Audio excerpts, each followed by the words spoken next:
Olá, reforma tributária. Finalizando aí o ano, está todo mundo na expectativa de saber como é que vai ficar a nossa situação a partir da entrada em vigor da reforma tributária, que foi debatida, uma reforma aí que despertou muita polêmica, até porque era uma reforma que até ali os 45 do segundo tempo não se sabia direito o texto que estava em votação, o que ia de fato para votação, o que ia ser aprovado, o que não ia ser aprovado, enfim, é um tema que nos interessa a todos, nos interessa como pagadores de impostos, que todos somos, nos interessa como advogados e nos interessa também como advocacia, que também paga impostos ali numa situação, né, específica, né? Como é que nós, como advogados, recolhemos os nossos tributos. Enfim, então é um tema a respeito do qual nós temos que estar absolutamente atualizados, nós temos que dominar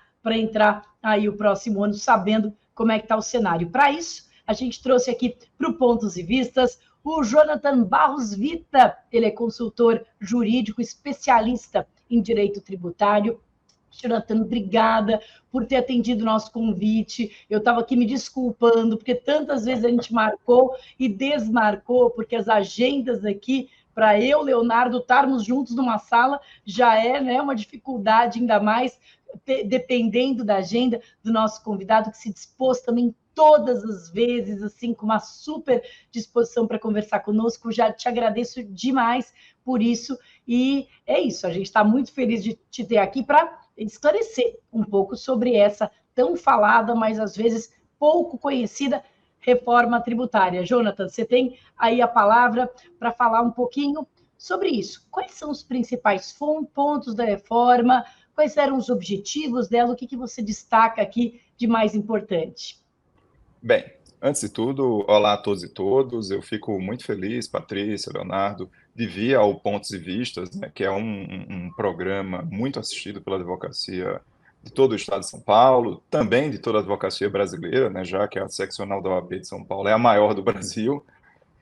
E falar sobre direito tributário, às vezes, parece um tema distante da realidade das pessoas, mas essa reforma tributária que está posta, essa reforma tributária que foi aprovada pela Câmara, depois pelo Senado, e falta um resíduo que toca, inclusive, a gente como advocacia, como muito bem dito por você, Patrícia, ela é fundamental para tentar quebrar algumas barreiras que existem no sistema tributário brasileiro. Se a gente pega em um plano de comparação internacional, o Brasil é o único país do mundo que tem quase 6 tributos incidindo sobre a tributação do consumo. O Brasil normalmente é colocado nas últimas posições pelo Banco Mundial quando em relação à complexidade para o pagamento dos tributos. Então, normalmente se fala do estudo do Banco Mundial que dizia que no Brasil se gastavam 1.200 horas por ano para pagar tributos. E os países da OCDE, os países mais conhecidos, inclusive da América Latina, todos esses tinham em média 200 horas, tem países até que se gastam 50 horas. Então a gente vê que o sistema brasileiro era um sistema bastante problemático e é bastante problemático. E a ideia é, o que é o maior grau, onde está essa complexidade? Na tributação do consumo.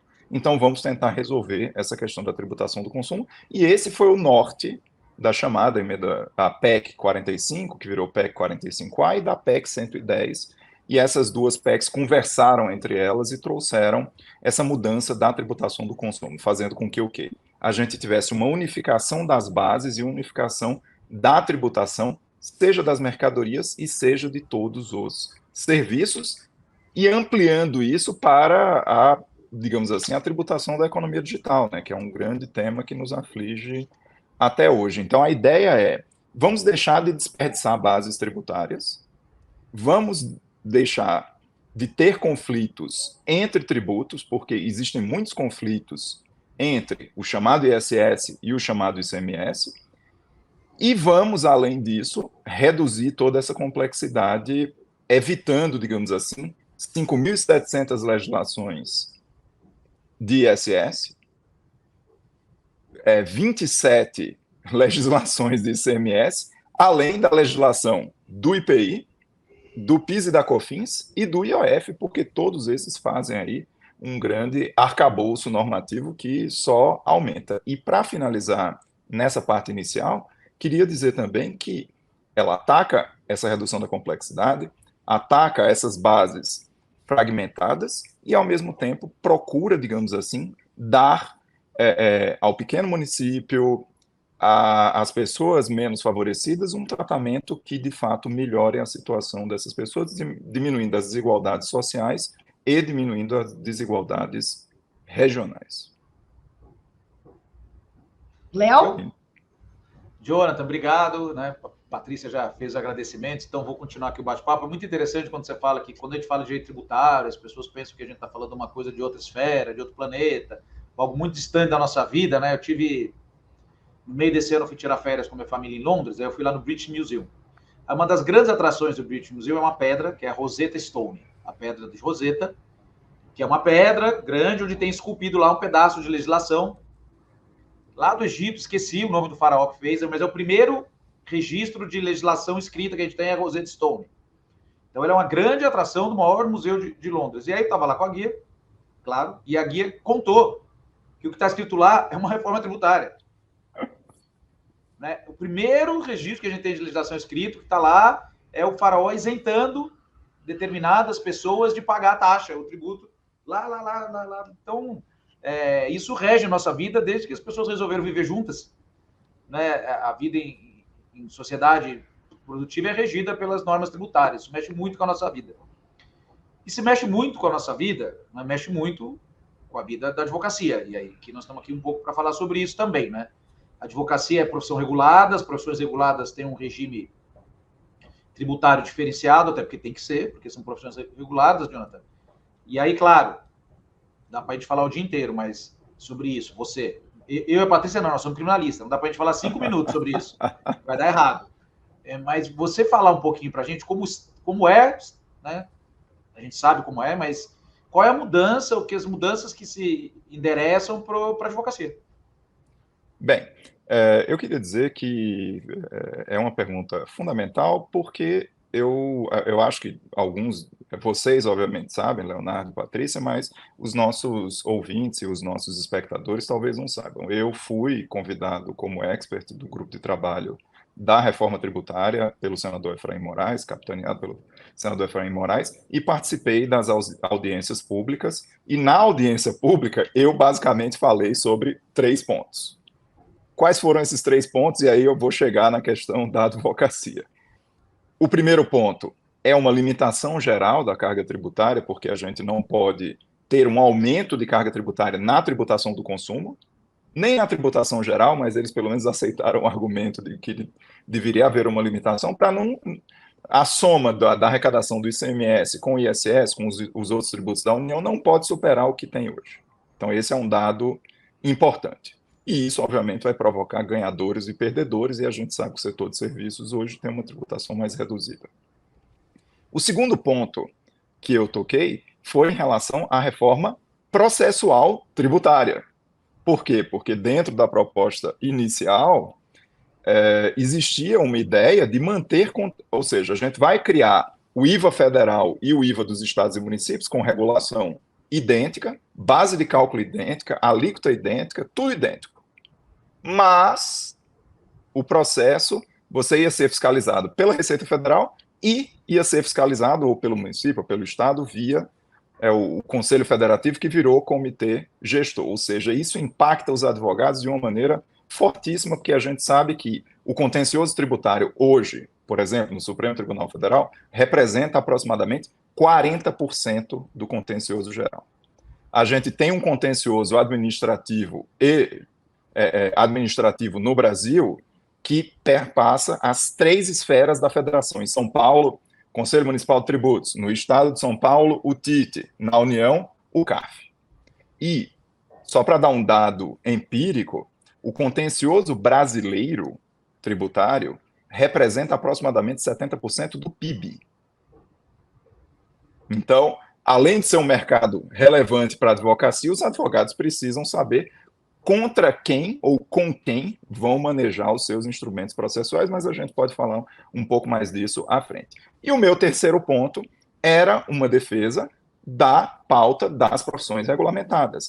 E essa defesa se baseia em 2 dados empíricos.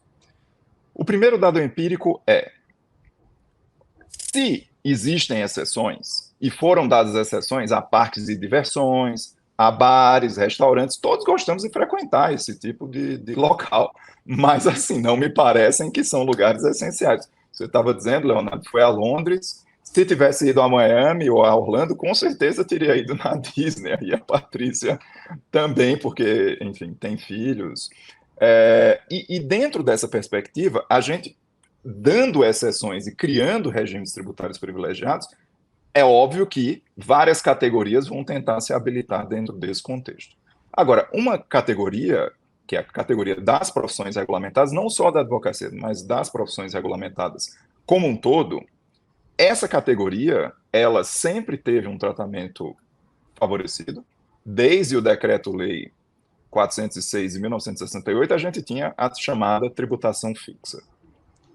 E isso continuou com a Lei Complementar 116, teve uma ADI, inclusive, uma ADI que foi julgada pelo Supremo Tribunal Federal, que o Gustavo Brigagão fez, a sustentação oral, e isso leva ao status atual que a gente tem. Eu também queria dizer, participei, era secretário da Comissão Nacional do Direito Tributário do Conselho Federal da OAB, quando ocorreram os estudos para o Simples da Advocacia, e fomos nós que propusemos a inclusão dos advogados no anexo em que estão, e isso mostra o quê? Que a gente precisa ter um cuidado muito grande quando mexe com a tributação das profissões regulamentadas e, mais especificamente, com a tributação da advocacia.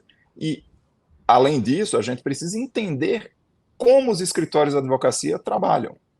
Então, por exemplo, quando a gente escolheu o anexo que escolheu no Simples, foi por quê? Porque, normalmente, os escritórios de advocacia não têm funcionários. Então, ter incluídas as contribuições previdenciárias naquele contexto não era adequado porque os escritórios não têm funcionários, têm advogados associados, tal, e o número de funcionários administrativos é relativamente pequeno. Agora, o problema é que pessoas não geram crédito. Serviços intelectuais não geram créditos. E a proposta da reforma tributária é: vamos aumentar a alíquota, mas vamos dar crédito de tudo. Mas qual é o crédito que vamos ter?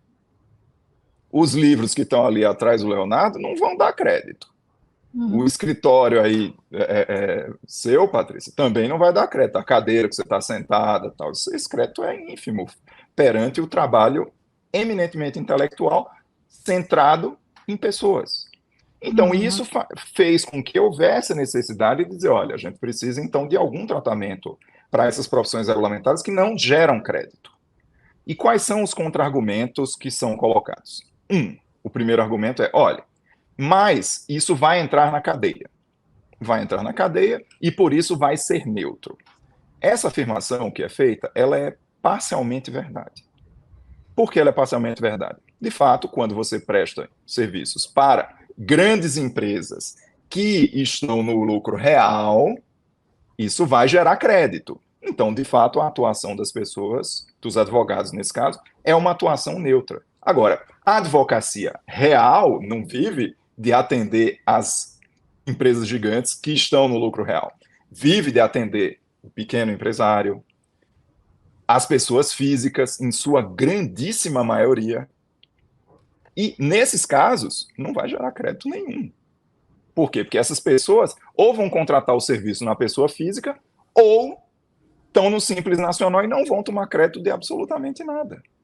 Então, quando a gente fala que a advocacia está exigindo um tratamento diferenciado, claro, temos os argumentos clássicos. Não, a advocacia é essencial à administração da justiça, a advocacia é a defensora da democracia. Esses são argumentos bonitos, mas os argumentos do mundo real são: advogado não toma crédito de nada, e 2, a gente presta muito serviço para a pessoa física ou para a pessoa jurídica do Simples. Lembrando que, só um outro dado para os nossos espectadores, o Simples Nacional representa mais de 70% das empresas do Brasil. O lucro presumido, que a pessoa não calcula débitos e créditos na parte da tributação da renda, representa mais 20%, mais 20 e poucos por cento. Então vejam que, na prática, o pequeno escritório de advocacia que representa, Patrícia sabe disso, Leonardo sabe disso, todos vocês sabem disso, o pequeno escritório de advocacia, esse estudo foi feito nessa época do Simples Nacional, e representam mais de 86% dos escritórios de advocacia não tem nem secretário. Lucro real são 0, qualquer coisa por cento de escritórios de advocacia, e lucro presumido são 6%, 7%. Então vejam que a advocacia real precisa ter esse tratamento sob pena de sair hoje de uma alíquota real de 3,65% da tributação federal, mais a tributação fixa que paga pelo número de advogados da Sociedade de Advogados, para uma tributação que se fala hoje em mais de 25%. Então, o mundo real da advocacia pede essa resolução, e conseguiu parcialmente essa resolução do Eduardo Braga, e esse relatório do Eduardo Braga, do senador, foi votado no Senado e foi aprovado. Entretanto, e aí eu sei que a gente não deve falar de marcas espaço-temporais, mas dia 11 de dezembro de 2023, o deputado, curiosamente conterrâneo meu, Aguinaldo Ribeiro, ele disse que vai rever as exceções, inclusive das sociedades de profissões regulamentadas.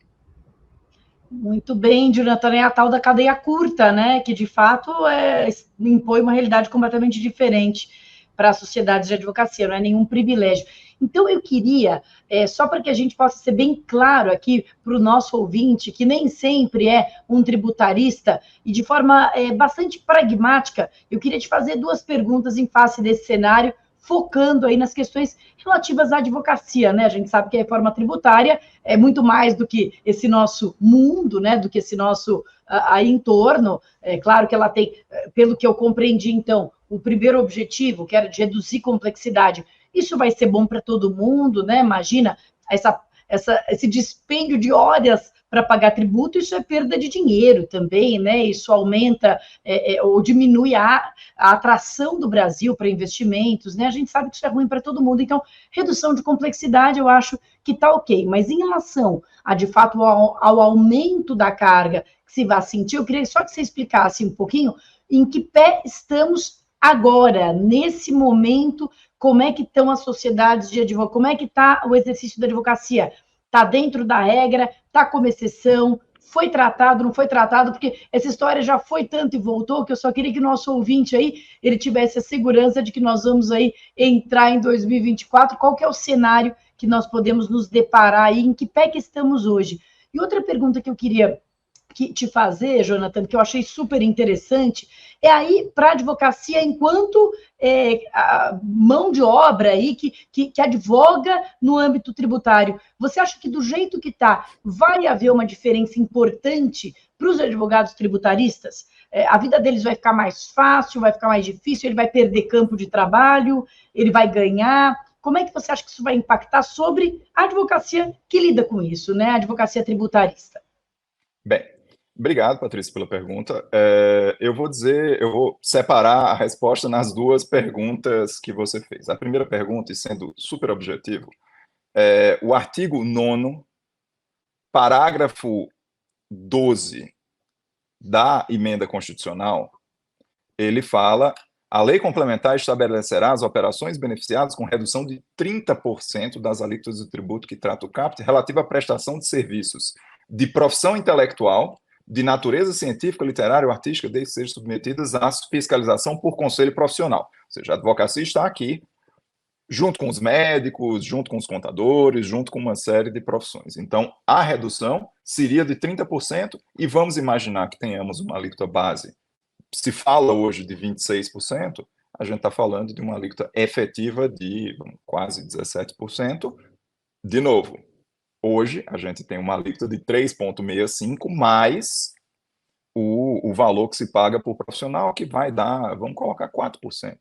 Então, vai sair de 4% para 17%. E não esqueçam... É a situação hoje. Essa é a situação. Isso. Agora, temos, obviamente, sempre que dizer, quem presta serviço para empresas, na prática, esse aumento de alíquota não vai ser sentido. Por quê? Porque se aumenta a alíquota, mas, ao mesmo tempo, o empresário vai tomar o crédito.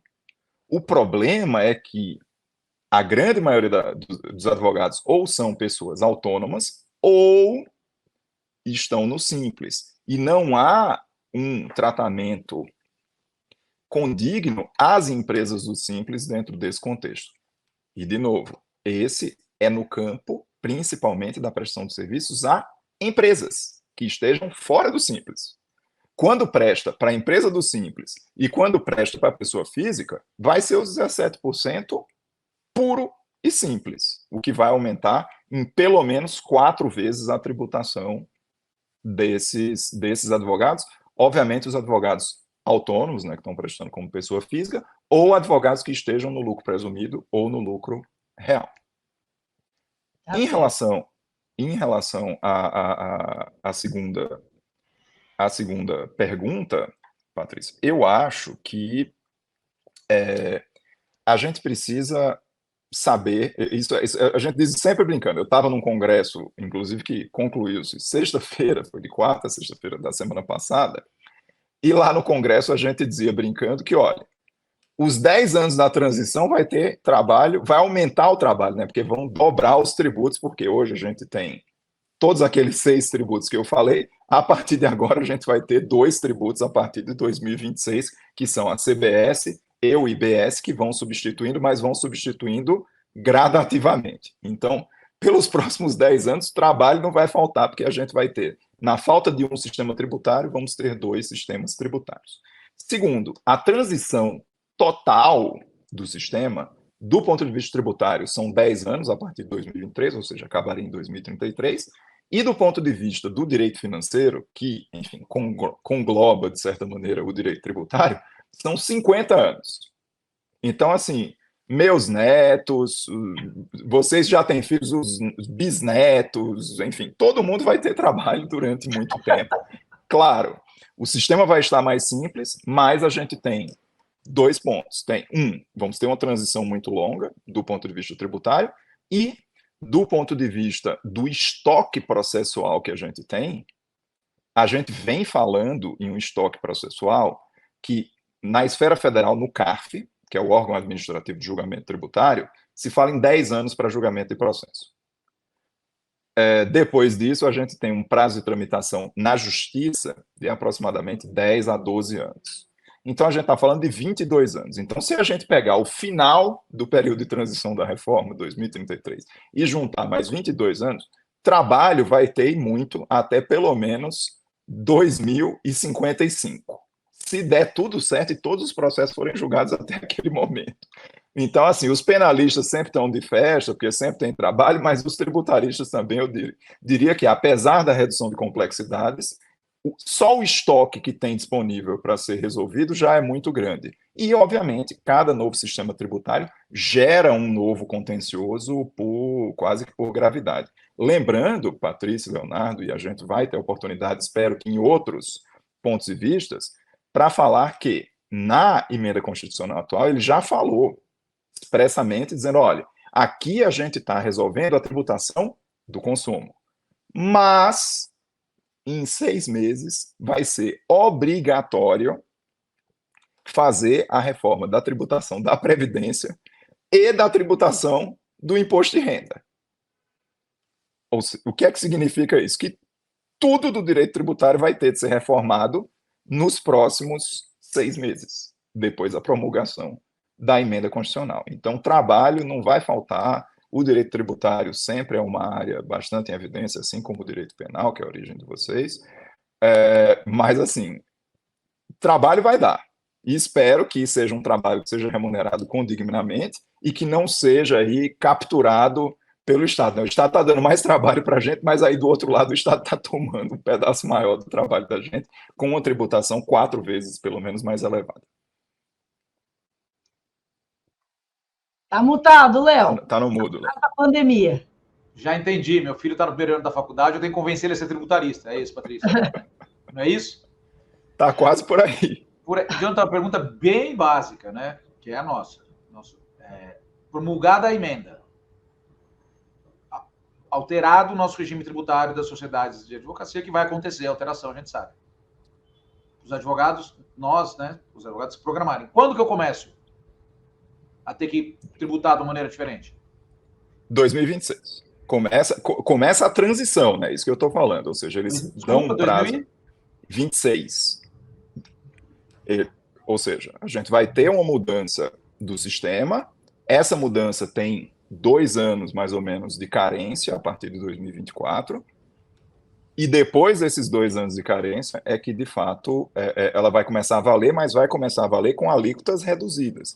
Então, as alíquotas desses 2 tributos novos, a CBS e o IBS, ela vai crescendo ano a ano e, proporcionalmente, a alíquota de todos aqueles 5 impostos, ICMS, ISS, PIS, COFINS e IPI, ela vai sendo reduzida ano a ano até a substituição completa em 2033. Isso, na realidade, assim, os indícios apontam que foi um acordo político para que não capture os atuais prefeitos que estão tentando a reeleição e os atuais governadores, então eles vão ter também um período de planejamento para que nas próximas eleições em que de fato sejam eleitos, é que essa regra passe a valer, né? Já que a gente teve eleição federal e estadual em 2022 e terá eleição municipal agora em 2024. Tá certo. Bom, como última pergunta aqui, então a gente já viu que para a advocacia, enquanto prestadora de serviço, não está bom, podia ser pior, né? Nós lutamos muito, a OAB lutou muito, todas as seccionais, aqui em São Paulo nós fizemos audiência pública também, debates, e podia ser, é sempre bom dizer isso, né, que podia ser pior, a gente podia não estarmos nem aí nessa exceção, não está bom, mas podia ser pior. Nesses anos aí, talvez haja ainda como melhorar, haja como mudar alguma coisa, né? Enfim, com muito debate político, com muita força política, que eu acho que a OAB tem que continuar demonstrando e pressionando. Agora, de forma geral, para a população, na tua avaliação, eu sei que é uma pergunta complexa e subjetiva para a gente responder aqui em 3 minutinhos, mas além da redução da complexidade, você, na tua avaliação, de forma assim mais generalizada, vai haver aumento de carga? A expectativa é que haja aumento de carga tributária, ou seja, a população vai pagar mais tributo, de forma geral, sem falar aqui da advocacia do nosso mundo, do nosso nicho? O que você acha? Então, como eu disse, assim, e essa foi uma emenda colocada, como eu disse, eu fui um dos que falei sobre isso na audiência pública, não vai haver aumento da tributação global sobre o consumo. Ou seja, somando o que se arrecada de ISS, ICMS, PIS, COFINS e IPI, não vai haver uma mudança da quantidade de PIB, digamos assim, que é capturado por esses tributos. Agora, como eu disse lá no início, a gente tem ganhadores e perdedores. A gente tem uma tributação muito grande na tributação sobre mercadorias e sobre produtos. A gente fala em uma tributação que congregando o IPI com o ICMS, com o PIS e a COFINS, em média, a gente fala em mais de 30%. Então, você compra seu carro, você compra seu celular, você compra, enfim, o que quer que seja, você tem o bem físico, mercadoria, produto, você tem uma tributação elevadíssima. A brasileira, de fato, é muito destoante da tributação de todos os outros países, inclusive, Leonardo, do Reino Unido, aí que você visitou há pouco tempo. De outro lado, a gente tem uma tributação de serviços que ela é cumulativa, mas tem uma alíquota pequena. Ela tem uma alíquota média de 5%, mas ela é cumulativa, ou seja, se você presta um serviço para alguém que presta um serviço, em uma cadeia mais longa, você tem um nível de cumulatividade, não só do ISS, mas um nível de cumulatividade cruzada enorme. Entretanto, apesar do setor de serviços ele ser um setor muito grande no Brasil, ele é o maior setor em contribuição do PIB brasileiro, ele é um setor que normalmente está no Simples Nacional. Então, a lavanderia, o cabeleireiro, a manicure, muitos são MEI, outros estão no Simples Nacional. Então, o grosso lá daqueles 70% de empresas do Simples são do setor de serviços. e do setor de serviços cotidianos de pequeno porte. Então, assim, a população não vai sentir tanto isso, a população em geral. A população menos favorecida, essa vai ter o mecanismo do chamado cashback. E o que é esse mecanismo do cashback? Se você está inscrito nos programas do governo, se você recebe BPC, que é o benefício de prestação continuada, que é para idosos que nunca contribuíram para a Previdência, se você está em todos os cadastros do governo federal, você vai receber de volta o tributo que você pagou vinculado ao seu CPF. Isso vai acontecer, pelo menos essa é a proposta, de maneira automática e via Pix. A gente teve, com a pandemia, um índice de bancarização que aumentou para quase a casa de 90%, justamente por conta do auxílio emergencial, e todas as pessoas foram obrigadas, de uma forma direta ou indireta, seja pela praticidade, mas seja por aquela situação, a fazer o Pix. Então, se a proposta do governo de entregar de volta, através desse mecanismo de cashback, esses tributos vingar, de fato, as pessoas que são hoje prejudicadas porque as pessoas mais pobres, elas têm uma carga tributária efetiva muito maior do que as pessoas mais favorecidas. Porque a grande carga tributária brasileira e de países em desenvolvimento está na tributação do consumo e não na tributação da renda. Então, espera-se que, com esse mecanismo do cashback, haja uma redução, por isso que eu falei lá atrás da redução das desigualdades sociais e regionais, com isso se privilegiaria as desigualdades sociais. Com a tributação exclusivamente no destino, se falaria sobre uma redução das desigualdades regionais, porque hoje a gente, inclusive, tem essa confusão toda, né? A gente está aqui em São Paulo, presta um serviço para alguém que está em outro lugar, e aí? Onde é que paga o serviço? Paga aqui em São Paulo? Paga, a gente se encontrou, né, lá em Marília, paga, enfim, lá em João Pessoa, na Paraíba, paga onde? Então, hoje a gente tem uma regra que é tudo no local de estabelecimento. Então, nós três aqui temos escritórios em São Paulo e vamos pagar aqui apenas na cidade de São Paulo. E isso, obviamente, é injusto quando você está prestando serviço para as pessoas que estão localizadas em outros lugares. É injusto para aqueles municípios. Então, com essa reforma também se resolve esse problema, pelo menos essa é a ideia. E isso é muito mais forte nos serviços financeiros, né? Porque não tem operadora de cartão de crédito, não tem banco cuja sede seja lá no interior do Rio Grande do Norte ou no meio da Amazônia, né? Os bancos estão aqui, por exemplo. Muito bem, muito obrigado, Jonathan. Foi super claro nesse tema aí complexo. Nós compreendemos aí que a nossa situação não está aquela Brastemp, como dizia no meu tempo, não está uma maravilha, podia ser pior, temos aí uns anos até essa transição se efetivar, e vamos estudar direito tributário, porque vai ser uma bagunça boa, que só um bom tributarista vai conseguir desenrolar. Léo, considerações finais. Não, é isso aí.